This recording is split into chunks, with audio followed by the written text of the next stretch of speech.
का अनुकरण कर रहे हैं, कोई महावीर का, कोई बुद्ध का, कोई राम का, कोई कृष्ण का। हम सब किसी के पीछे चल रहे हैं, हम सब फॉलोअर्स हैं, अनुयायी हैं। पृथ्वी पर धर्म का जन्म नहीं हो पाया अनुयायियों के कारण,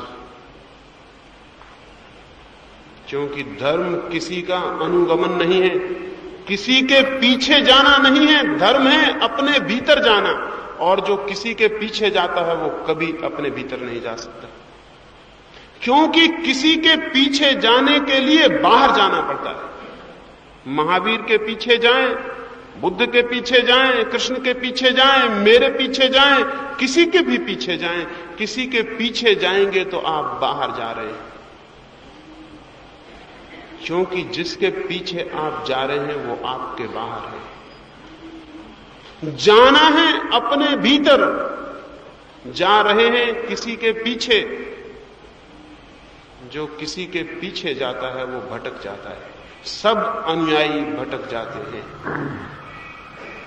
जो अपने भीतर जाता है, किसी का अनुयायी नहीं है, जो किसी का फॉलोअर नहीं है, जो अपनी ही आत्मा का अनुसरण करता है, वही व्यक्ति केवल धर्म को, सत्य को उपलब्ध होता है, वही केवल मुक्ति को उपलब्ध होता है।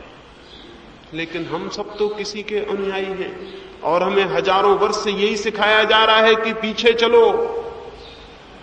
पीछे चलने की शिक्षा सबसे विषाक्त, सबसे विषपूर्ण, सबसे पॉइजनस, इसने आदमी के जीवन को नष्ट कर दिया है।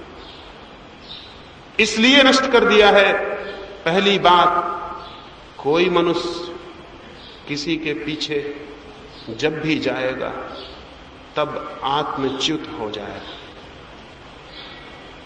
तब वो अपनी आत्मा से डिग जाएगा।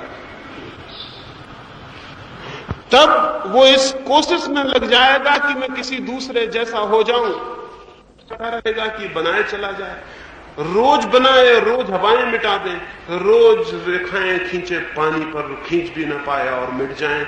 और हाथ तो बड़े महिमाशाली हैं, लेकिन आपको पता है बुद्ध ने अपने को किसके ढांचे में ढाला था? गांधी किसकी नकल है? क्राइस्ट किसकी कार्बन कॉपी है? ये सारे लोग अनूठे हैं, अपने जैसे, लेकिन हम उन जैसे होने की कोशिश करेंगे तो भटक जाएंगे, हम भूल कर लेंगे, हमारा जीवन गलत पटरियों पर दौड़ जाएगा, और हमारा जीवन गलत पटरियों पर दौड़ पैदा करता है। मनुष्य हीन हो जाता है जब भी अनुकरण करता है, तब दीनहीन हो जाता है। अपने को अस्वीकार करता है, दूसरे को स्वीकार करता है, अपने को तोड़ता है, मिटाता है, दूसरे के नकल में अपने को बनाता है, तब उसकी आत्मा सब तरफ से दीनहीन हो जाती है। और ये दीनता और हीनता मुक्ति नहीं ला सकती। पहली बात है अपनी आत्मा का, निजता का गौरव, गरिमा, अपनी आत्मा के अनूठे होने की स्वीकृति,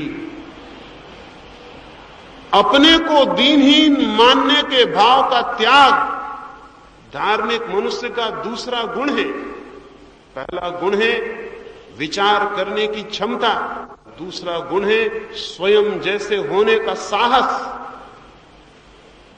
करेज टू बी वन सेल्फ, खुद होने का, खुद जैसा होने का साहस।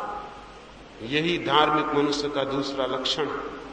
जो खुद जैसा होने का साहस करता है उसे इस जगत में कोई बंधन नहीं बांध सकते। लेकिन हम तो अपने हाथ से दूसरे जैसे होने की कोशिश करते हैं, तो फिर बंधन तो अपने आप खड़े हो जाते हैं। पिंजड़े को हम खुद ही पकड़ लेते हैं और फिर रोते चिल्लाते हैं कि स्वतंत्र होना है, मोक्ष चाहिए।